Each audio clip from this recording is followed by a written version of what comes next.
So my time horizon is, I'm going to say end of 2030. Okay. So we're talking, 8 years? Okay, 8-year time horizon is enough to see network adoption for us to get to 3 or 4 billion users, right? So that's my thesis.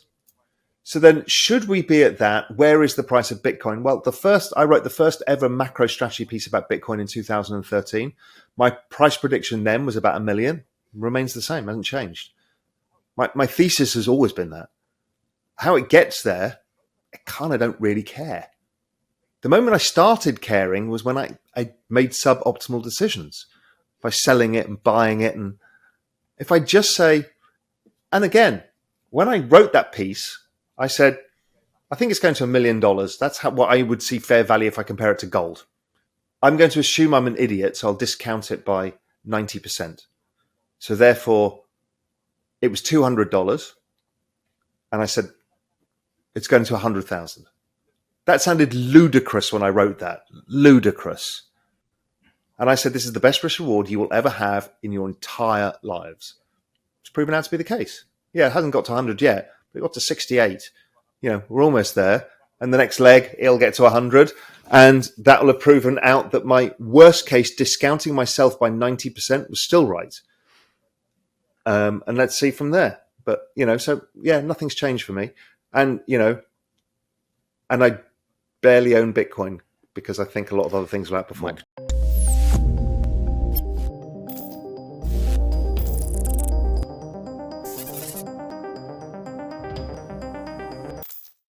Bitcoin was back above $20,000 as bulls seemingly moved in to buy following the recent dip in price. The token dropped to a multi-week low over the weekend. However, prices have now risen in back-to-back sessions. Ethereum was also in the green as prices briefly recaptured $1,600. Hello and welcome to Money Talks. In today's video, Real Vision CEO and macro expert Raoul talks about his updated Bitcoin price prediction, importance of a longer time horizon in crypto investing, his most recent crypto allocation, and his thoughts on upcoming Ethereum merge. Make sure to stick around till the end of this video where Raoul explains why he doesn't own much Bitcoin right now. So people are going to come into the market. Then the institutions, let's say Abu Dhabi Investment Authority, well, they're going to be pretty interested if they're making one allocation, which is we believe in crypto. Before it was kind of, well, we're going to buy Bitcoin. But now it's like, why buy Bitcoin when I can buy ETH because I'm going to get a yield on it? So it's an asset that's making money for me by just holding it. And the asset goes up anyway. It's like owning a technology stock with a 6% dividend or something. I don't know what the number is of pension funds, but let's assume 10% have done something, whether it's VC or Bitcoin ETF, whatever it is. But it's on all their radar screens because it's a new asset that's over the longer term uncorrelated to other assets, and it has a high expected future return. So for pension funds who have a long time horizon, this is a very interesting asset. So, you're fighting with the investment committee. They're saying it's a scam. You're saying, no, we need to do this. So everybody goes through this process. Then they start getting comfortable. How do we do it? Well, you can have some allocation to VC first. And then it's like, okay, well, what do you want to do? Well, we don't know how to account for Bitcoin on our balance sheet. How do we do that? They might buy the ETF or they buy some Coinbase shares, whatever it is, right? But eventually they will come down to, if I own Ethereum, I'm going to get a 6% yield. Ethereum, the second largest cryptocurrency, will complete a plan to lower its carbon emissions by more than 99% in the next month, the foundation that controls the platform has confirmed.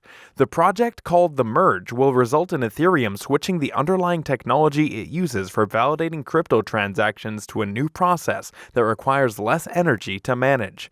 Once complete, the merge will end the role of miners in the Ethereum ecosystem, helping to dramatically reduce electricity usage. So Ethereum is transitioning to what's known as proof of work, where you get a bunch of miners, which is computers that crunch really complicated maths, use massive amount of energy to prove a cryptographic puzzle, and they get paid. What they're doing is validating the network, and that's how Bitcoin works. And it's very safe, Bitcoin, because of it. But Ethereum is moving to proof of stake, which is different. So therefore, you stake your Bitcoin, your Ethereum, to the network to secure the network. So that means if you're a validator, you have 32 ETH or more, and you get to validate the network and you get paid a yield for it. So the network pays you out of the network fees. And it's a different way of approaching the validation of all of the on-chain activity. Ethereum's no small thing. I mean, it is a gigantic kind of world Web3 computer. So the complexity of doing this transition is one of the biggest feats of engineering, i.e. programming development engineering, the world has ever seen. It's gigantic. But September the 19th looks like it's going to happen. Now, will it be 100% ironed out? I think so, but maybe not. Maybe there's some risk. But what happens within this dynamic is, where does that yield come from? And we don't know what the yield is going to be, but it's going to be somewhere, it's going to settle down somewhere between 4 and 6%. Where does that come from? That comes from network activity. And what it does is takes fees from the network and pays it out to the people. But Ethereum also has something called EIP 1559, which takes some of those fees and buys Ethereum tokens and burns them. So how? What you've got, well, they get delivered to a wallet that essentially destroys them. So what you've got is a kind of buyback situation where tokens are being burnt and distributed. So this becomes really interesting. The changeover will lead to the platform moving away from a proof-of-work process, which requires cryptocurrency miners to generate random numbers to verify records stored on the blockchain, the technology underpinning digital currencies such as Ethereum and the more popular Bitcoin. Ethereum will instead use a proof-of-stake process, in which the network will be secured by users who stake sums of the cryptocurrency, committing themselves to acting honestly at the risk of losing it. Also, there's currently about 9% of everybody staking their ETH right now, even though ETH staking's not a thing, but there's test nets and stuff where you can do this. The guesstimates are that maybe up to 30% of all ETH will be staked, because that's similar to some other chains. So that when you stake your ETH, it can't be reused for anything. It's not in the market. It can't be sold. It's locked up for a year. It can't be put into DeFi. It can't be put into centralized finance. Nobody can borrow against it, lend against it. It's done. There's less supply. Yeah. Because this whole burning yield stake means that every day there's going to be less ETH than there was the previous day. It's deflationary. So you've got a demand shock. Well, you've got these massive supply shocks. Then you've got a demand shock, which is, well, hell, I want to own ETH because I want to get a yield on it as well. The proof-of-stake model is currently being used on an experimental Beacon blockchain, where it has been tested to ensure that the theoretical security it provides is sufficient for the multi-billion-dollar economy that sits on top of the Ethereum network.